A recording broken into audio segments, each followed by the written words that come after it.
the NFL trade deadline did not disappoint this year like it does every year for the most part.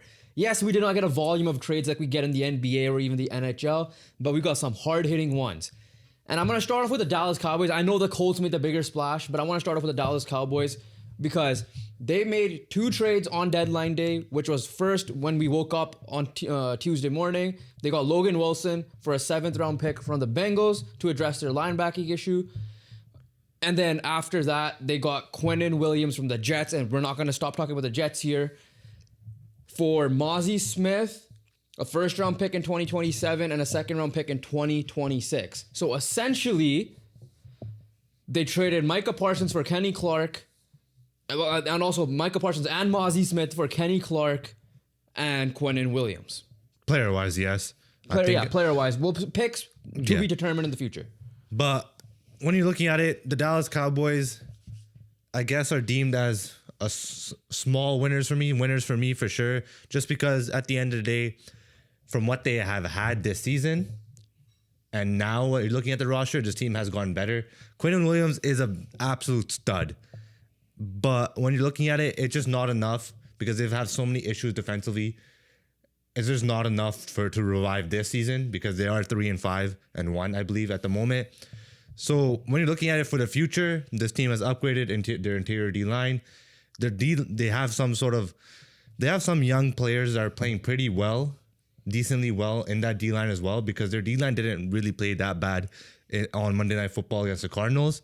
But these guys still have a lot of coverage issues. Exactly. And then obviously the linebacking issues. Obviously they addressed that a little bit by Logan Wilson, but that's not a clear... Logan Wilson was benched on the worst defense. Yeah, that's obviously not a clear answer because of that, because he was a bench from the Cincinnati Bengals, which just says everything itself. But overall, when you're looking at it, the Cowboys did get better, so that's obviously a W. I'm going to give a W for any team that gotten better. And they've gone better for the future because you got a young stud in Quinnen Williams, and who's going to be in his prime. He's looking like Quinnen Williams is underrated. I know he's going to step up because you're going to leave the Jets and you're going to be good. I cannot give them a win or a loss because at the end of the day, you had Micah Parsons. I don't care. Yeah, that's I true. still got to put this into the fact. Quinnen Williams is good. He's not Micah Parsons. Your D-line was already fine. The problem with that defense is behind the D-line, mainly the secondary. Yeah, Logan Wilson, let's see, he'll be fine with these guys instead of the Bengals. He'll get an opportunity here. But again, this season is almost a write-off. Now, okay, maybe can this move overall help them get back into the playoff mix? They're 3-5-1? Yes.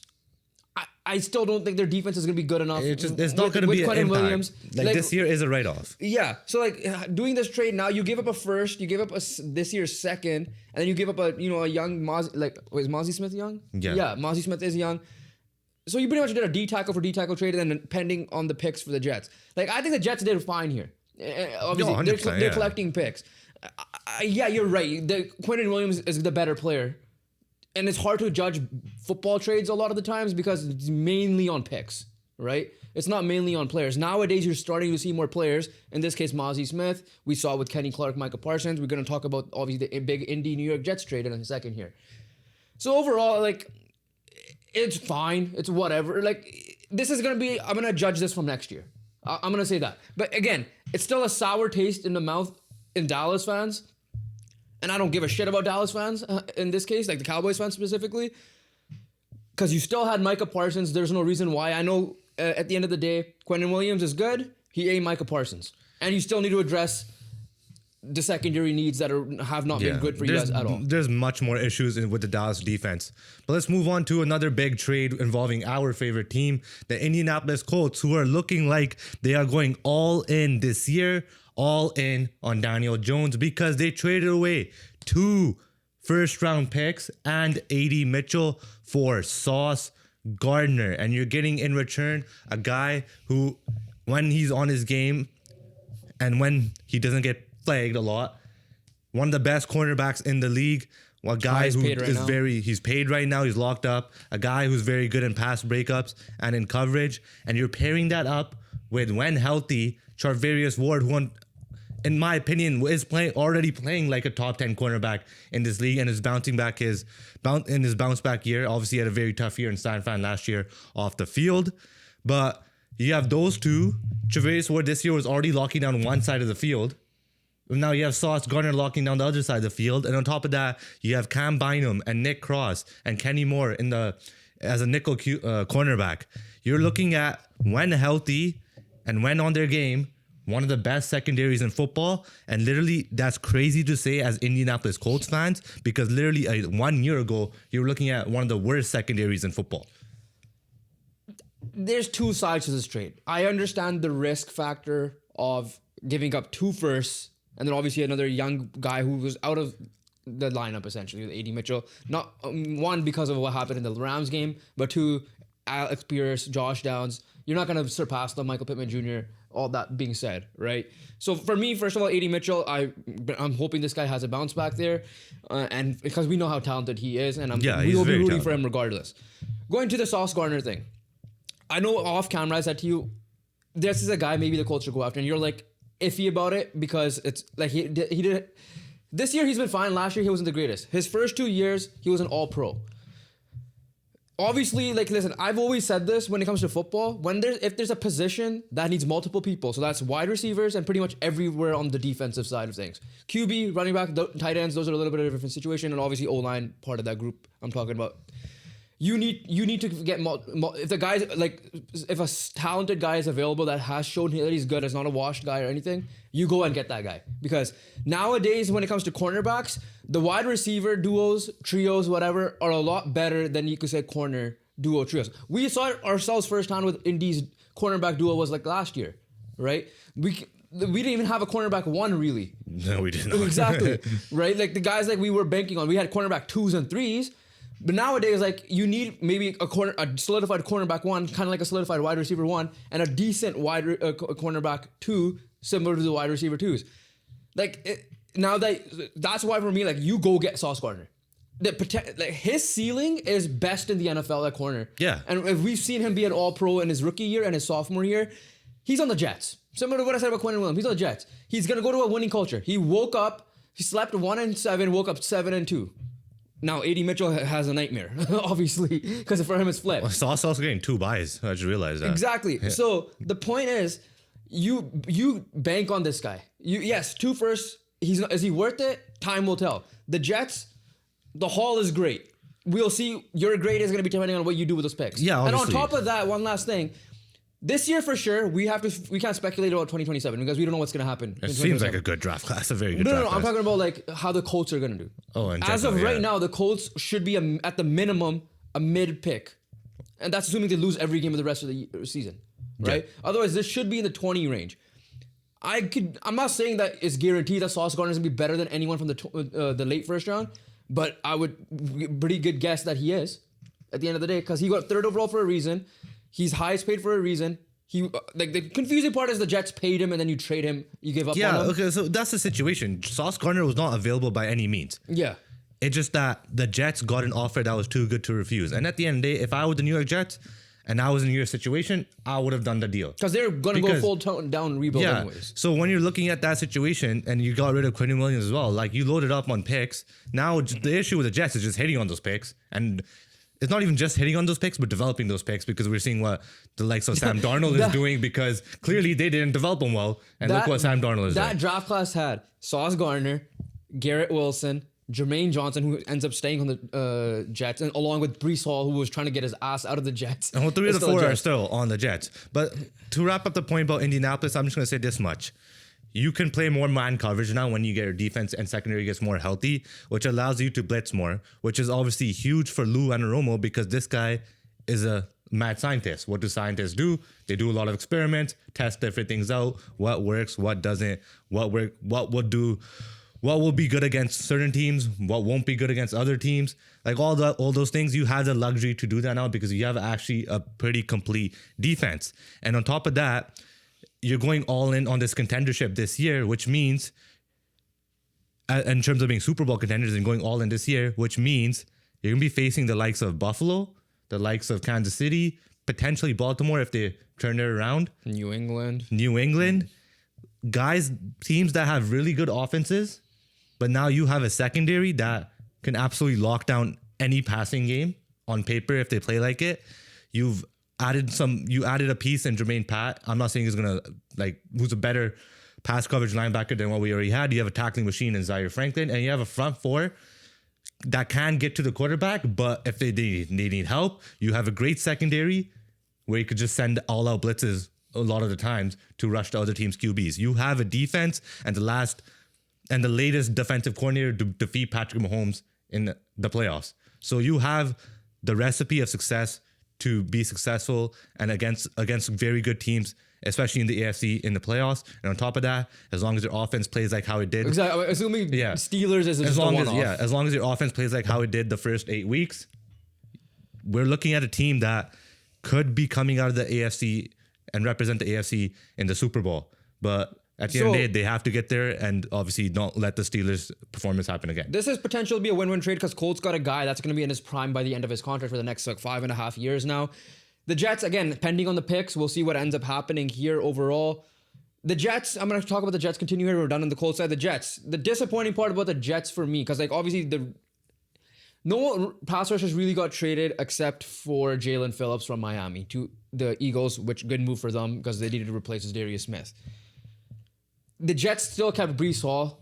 At the end of the day, they were looking for a 3rd-round pick. I'm looking at the Chiefs as a loser because they could have just given a 3rd-round pick and they were giving them a 4th-round pick. You could pick your poison for that one. Jermaine Johnson still ends up being there. So you end up trading the guys you have under contract with essentially and not the ones that are going to be out of contract. So that's the disappointing factor here because you could have just compiled more picks there overall. But the Jets, as long as they don't jet it up, and there's no reason for me to not believe that could happen because we've seen that happen before.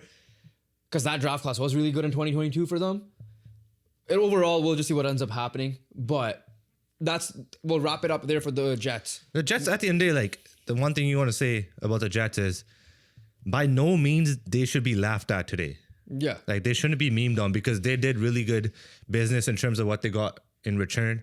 Like you said, the only thing is just time will tell what they do with those picks. Yeah. And honestly, recent days, obviously 2022 being the biggest example, the Jets have hit on some picks. So it's just the hitting on the most important position. Yeah, and the quarterback. Okay, a couple of other trades that happened that we should talk about. 2 wide receivers were officially traded. First one, Jacoby Myers. We thought he was gonna be either a Bill or a Patriot, most likely, or a Steeler. He ends up going to the Colts division with the Jacksonville Jaguars for a 4th and 6th-round pick. Listen, Travis Hunter is on IR. BTJ hasn't looked great this year. And is banged up. He was trending in the right direction a little bit as of late. And then you get another guy, Jacoby Myers. Listen, the division, they're only 2 games behind, I believe.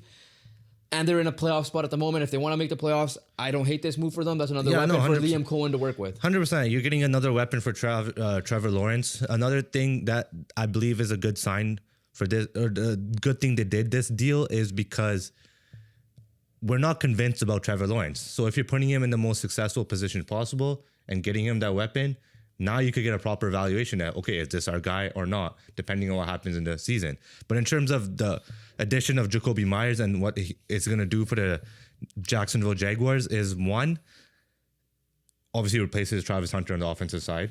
2, I think he complements Brian Thomas Jr. well because Jacoby Myers is more of a shifty guy who likes operating in the middle of the field. Brian Thomas Jr. likes to operate outside the numbers. And so you have a guy so Trevor Lawrence has a target inside and outside. And on top of that, you're looking at, again, I just feel like it's a good, well-rounded piece to add for the Jacksonville Jaguars offense.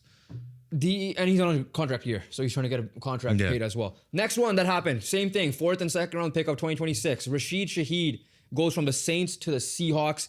This one was a little bit out of left field for me, a little bit, but at the end of the day, you need someone to help Jackson Smith-Njigba. Cooper Kupp is hurt. We know his health status in the past. JSN has definitely put himself in the top 10 wide receiver conversation. Obviously, this year he's top 2 in terms of strictly the year, but obviously conversation of top 5 overall, depending on how we do it or how people rank it. I like it. You got to have a deep threat, a speed demon. Sam Darnold's in the MVP conversation this year. Jackson Smith-Njigba, like I said, is in the Opoi conversation this year. Your young tight ends have stepped up. You need to get your running game going a little bit. Yeah, would you have liked to bolster your O-line a little bit more, even though they performed better than last year? Sure. But at least you have now you've opened up the field a little bit more for Jackson Smith-Njigba because Rashid Shaheed has 44 grabs for 499 yards and 2 scores this season. He's one of the best deep threats. He's a speed demon. He's going to stretch the field for you, which means you're going to have a little bit, and you have to counter that as well. JSN will have more favorable matchups from time to time, depending on which teams they end up playing against and how their defenses line up. And obviously, you're going to get a hopefully healthier Cooper Kupp back during the year. I like this for the Seahawks. They're going all in themselves. That division is up for grabs heavily. You could argue that they're the best team in the NFC as well because their defense is that legit as well, especially when they're fully healthy. And Mike McDonald has them playing as well. And last thing before you go, Rashid Shaheed is also reuniting with Clinton Kubiak, who was the OC with the Saints last year. I was about to say that. Okay. Yeah, it's like you said it all. You're looking at a guy like JSN who does it all for them. You're looking at a guy like Torrey Horton, who's a young guy who stepped up for them. You're looking at a guy like Cooper Kupp, who's obviously an amazing route runner, but obviously up there in age, and he has health concern. So the one aspect you're missing, in my opinion, is just pure speed. And that's what Rashid going to bring, and a proper deep threat. So you're looking at a combination, kind of like, honestly, like what the Colts are, where like they have a combination of receivers that are very good in their certain aspects, right? JSN kind of being an all-around guy, but is a very good route runner. Cooper Kupp, very good route runner as well. Torrey Horton has that shiftiness to him, obviously along with JSN. And you have just a pure speed demon, deep threat in Rashid Shaheed. It just feels like they found a piece that's going to just round out their offense perfectly. And like you said, it shouldn't be too much an adjustment period for Rashid Shaheed just because he has experienced the Clint Kubiak offense before. Next trade, quickly going to talk about Chargers. With Joe going out for the year, they at least addressed their O-line a little bit by getting Trevor Penning from the Saints themselves for a 2027 6th-round pick. So not even 2026.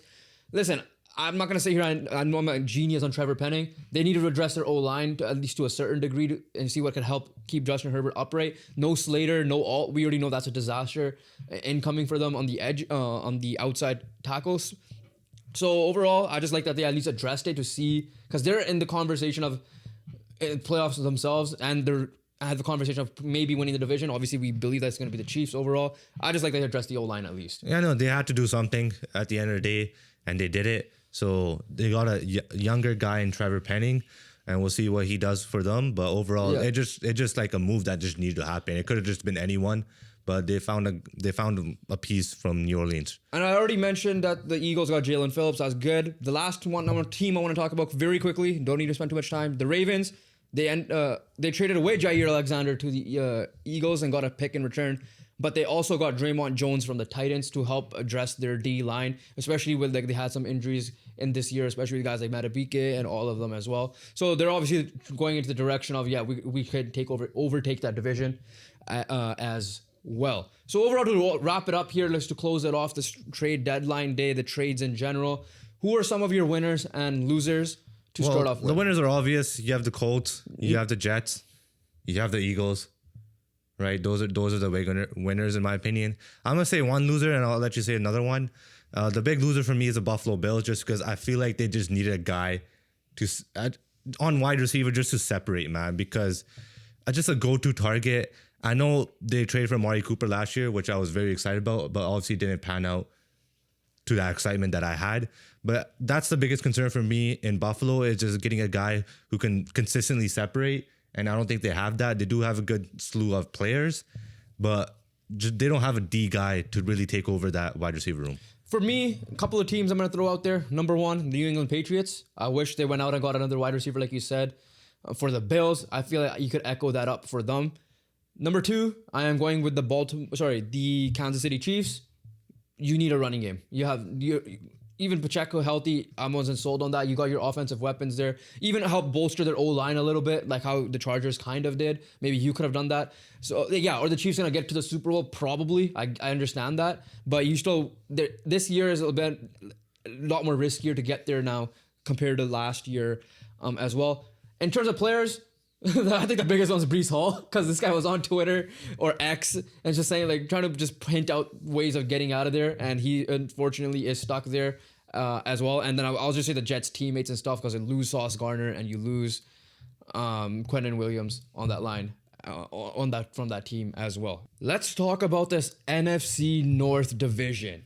Leading the division right now are the Packers 5-2-1, the Lions 5-3, Bears 5-3, and the Vikings are 4-4. To recap what happened on the weekend, the Packers lose to the Panthers, who will now have a 5-4 record themselves.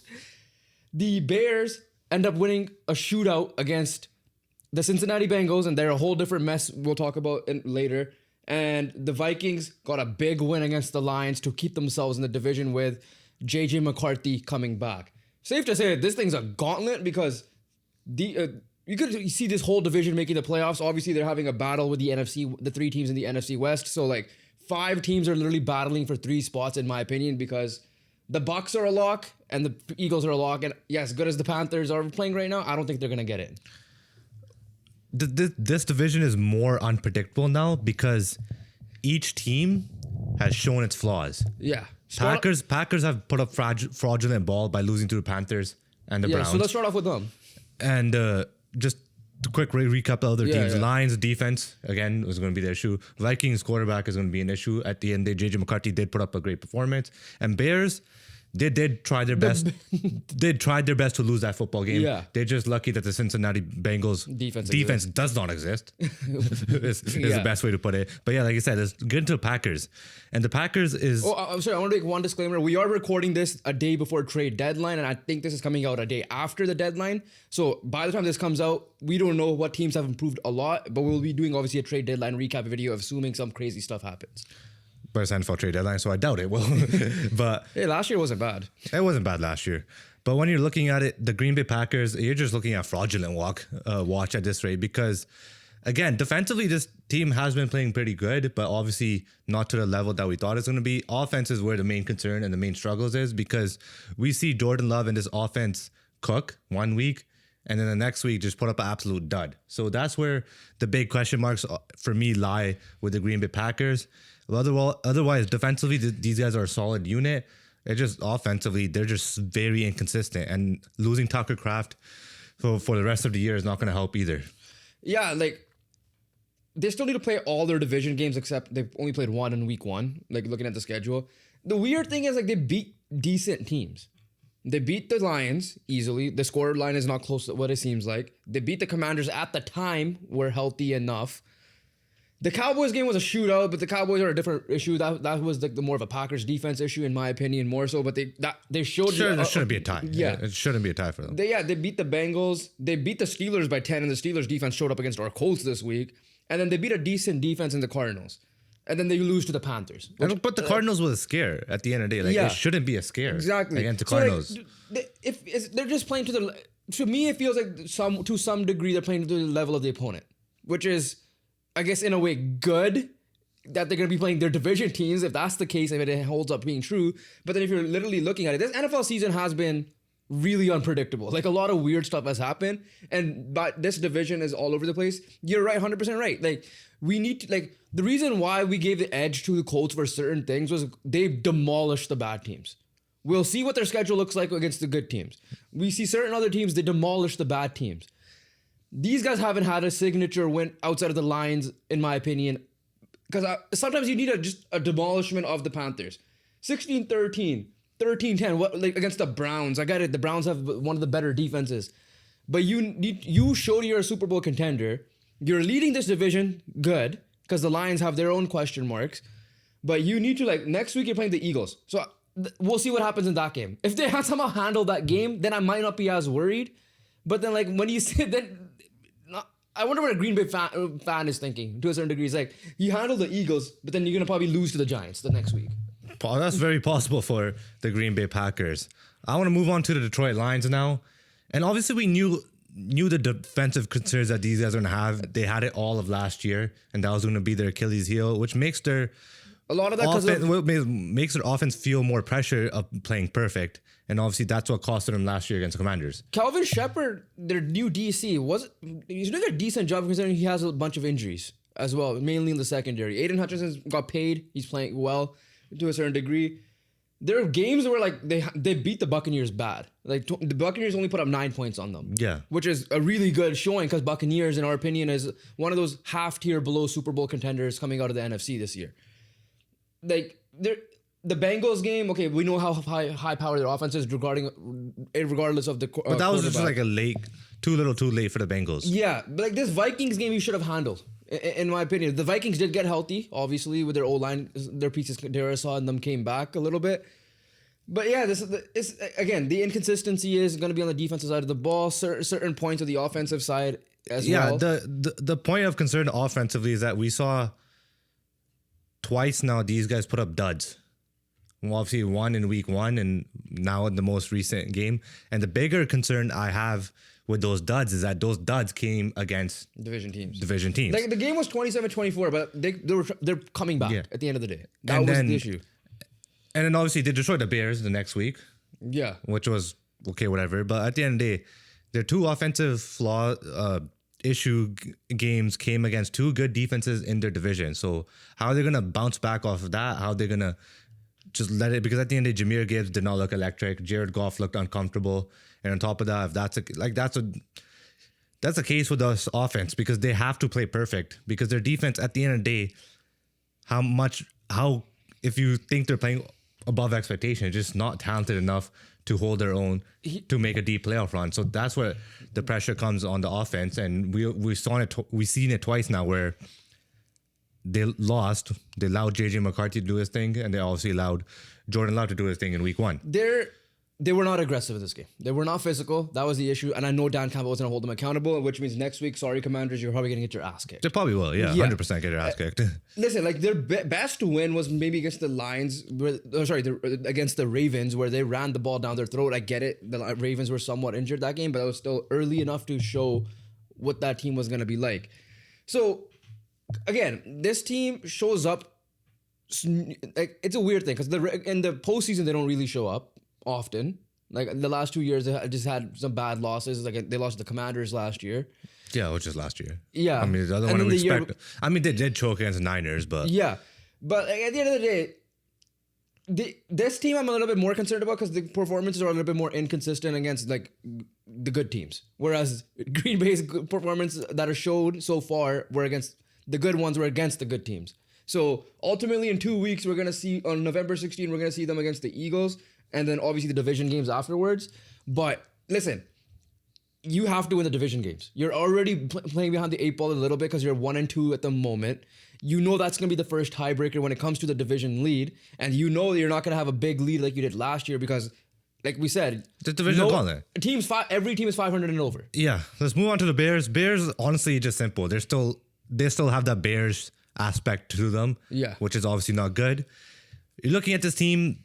Ben Johnson has made a difference offensively. Caleb Williams is playing better ball. But they're just these silly mistakes that they always make. One, again, in the Bengals game, the biggest one being missed tackles and things like that. Just some offensive boneheaded plays like week 1. Tell me how you have scored 47 points and Romo Dunze doesn't put up a catch. Yeah, that's crazy. Like 3 times. And then like the biggest example offensive week 1 when they lost against Minnesota, we just put up. I know it was week 1, new coach, so it made sense a little bit. Like they got better as they definitely did. On. Yeah, they went on a little hot streak here. But when I'm just looking at the Chicago Bears, you just see the Bears element to this team where they just find a way to really make it hard on themselves, to find a way to shoot themselves in the foot. The question mark there is Caleb Williams and the consistency level with Caleb Williams. At the end of the day, for me, like, yes, it's getting better. We watch week by week because that week 1, outside of like quarter 1, he looked immaculate. Then the rest of the game, he was terrible, right? And we saw that somewhat in week 2. But after that, you could see the plays that he makes. You could see the college version of him. You could see the certain throws he makes. Like at the end of the day, say what you want about the Bengals defense, and we get it. We know what Chase Brown and Jamar Chase has said after the game, especially. At the end of the day, he got punched in the mouth. He led them to a quick drive to get them. It ended up being a touchdown, but he needed just to get the field goal range. He started off slow in that. It was like he was 2nd or 3rd and 10. And then he got a conversion. Then he got the next big conversion to Colston Loveland, who ended up getting a touchdown. Who got his breakout game as well. Yeah. So you got to give a shout out to him with his 2 touchdown performance. So the question here with this team is this. Is it sustainable? I'm not going to go through the record thing again. We'll see that in a couple of weeks. Yes, you could see that they're going to bear things up as much as you want to say it. I'm starting to believe a little bit. Yeah, for sure. Like, you're looking at this team. At the end of the day, this team has no doubtedly got better. It just that can they just stop shooting themselves in the foot? Because at the end of the day, this team is talented offensively. This team has talent on the defense. They are feeling, in my opinion, it's weird to say, but in the division, they are the most complete team, in my opinion. It's weird. They played like the most complete team. They got a big win against the Cowboys, but then you barely beat the Raiders and the Commanders. Then you lose to a Lamar Jackson list. Like at the end, that's just Chicago-ness. Yeah. But like when I'm looking, like I don't know if you agree or disagree. I feel like they played like the most complete team, in my opinion, in the division so far. Like themselves? Like the Bears. If I'm picking the four, like the Lions, you still have the issues defensively. The Packers, you have the issues offensive consistency. The Bears' recent run, they played like pretty good. And obviously, when we go to Minnesota, Minnesota's quick. The question mark is quarterback. And I'm gonna still say the complete team for me is still Green Bay. Yeah, like now on paper, yeah. But I felt like Chicago shown more completeness than the Green Bay Packers. But let's finish it off with Minnesota here quickly. We all know the issue is quarterback. They literally let Carson Wentz almost die. Yeah. Which obviously sucks, but at the end of the day, you saw a little bit of elevation when Carson Wentz stepped in, but at the end of the day, he was still doing his Carson Wentz things where he was every player die, and because of that, there's a lot of interceptions. And then JJ McCarthy comes back in, put up a great performance. Kevin O'Connell coaching masterclass there. And it helps for him that his O-line is more healthy. But at the end of the day, you're looking at this. Can this be sustainable? That's the big question mark in this division, in my opinion. Because if JJ McCarthy plays like that in the second half or the fourth quarter of week one and do not play anything like the Atlanta Falcons game, then you're seeing this team might actually have a chance of winning the division. Listen, like looking at his stats, you have to watch it to see that there were moments where he made good plays. At the end of the day, it helps that you have Justin Jefferson on your team. It helps that you have TJ Hawkinson. It helps you have Jordan Addison. It helps that you got Aaron Jones back now as well. So like overall, it comes down to JJ McCarthy. Simple as that. If JJ McCarthy is gonna be at least what Brock Purdy did in his rookie year, not to that level, but like some type of system quarterback that can just Kevin O'Connell calls the plays and you execute it, pretty much the Daniel Jones, Shane Steichen type situation, then this team has a legitimate shout could win the division. But if you're not gonna get the consistency of that, then like at the moment, you are a fourth place team in my opinion, and you are currently fourth place. But there's still half a season left, and we've seen how drunk this NFL season has been so far as an overall whole as a moment. Time to talk about the biggest matchup of the weekend, the Bills versus the Chiefs. I feel like we don't need to spend too much time on this because it's the simplest way I could put it to start off is that the Bills always win in the regular season. The biggest question mark will come playoff time at the end of the day. That's obviously the biggest conversation, the Kansas City Chiefs usually win or always win. Because the Bills Josh Allen hasn't beaten Patrick Mahomes in the playoffs yet. But when you're looking at each season, this might be the most convincing one out of all the victories. And here's the reason why. Yeah. Number one, nobody has ever held Patrick Mahomes to less than 50% completion percentage. And on top of that, your quarterback and Josh Allen put up a franchise record 88%. Yeah. Am I saying that's going to be in the playoff game? No. Because Patrick Mahomes, he's not throwing less than 50%. And we know the Bills' defense comes playoff time. But the Bills' defense is the conversation here, in my opinion. Yeah. You had the rookie Maxwell Harrison put up a performance. You had Bishop put up a performance. You had pressure on Mahomes. And when he was scrambling, he had nothing open. Their coverage was great. Their pressure was great. We have seen way too many times where they just need to make one more play, especially on the defensive side, to put the game away and have that closer. Like you already have your closer in Josh Allen on the offense side, but you need one defensively. And in my opinion, I feel like Joey Bosa is playing like that guy in my personal opinion. And having a guy like Greg Rousseau, who's been pretty good himself, and hopefully when they get Ed Oliver back healthy, I think these guys can do damage to this Chiefs team in the playoffs. It's just that they don't have a closer. Right? We thought when they signed Von Miller, it would be him, but then he had his injuries, and obviously he's getting up there in age. And I'm not saying Joey Bosa is any younger. Yeah, I'm not saying, and also injuries. Yeah, but when you're looking at Joey Bosa, I just felt like each and every week he's been playing a little bit better for the Buffalo Bills. And if they could find a way to get that Charger prime Joey Bosa in a playoff game against the Kansas City Chiefs, I think that will be the difference here. Because right now, when watching the game, the Bills defense dominated. I know. But you were saying, but the Bills defense didn't ever dominate the Chiefs like this in the regular season, in my opinion. That's fair. That's where I feel like it might be different. Which is fair, but at the end of the day, the playoffs were whatever. I thought that with the Ravens a couple of years ago, and the Chiefs found a way to beat them up. Right? I thought that with the Bills, maybe you could do it last year. The Chiefs found a way to beat them. It's but with the Ravens, I'm not disagreeing with your analysis. It's more so like you have to see it to believe it type vibe. Obviously, but like with the Ravens, the issue it wasn't the defense; it was Lamar Jackson. True, but the issue is not Josh Allen here. But like overall, if you're looking at this as a whole, the Bills bye week came at the right time for them to readjust before this game. And the reason why I say that is they had the 2-game losing streak, right? They lost to New England. I think they'll still overtake the division. They'll beat them the second time, and we'll see what ends up happening. Even though New England has a damn easy schedule left, and they've been balling themselves. And I forgot who the second loss was against. Atlanta. So I feel like they got away from their identity a little bit. Like they started going a little bit more. Was it Ken Dorsey? Or they went a little bit more home run style. Exactly, right? Like James Cook was been cooking. So they went away from the run. They run for the run game.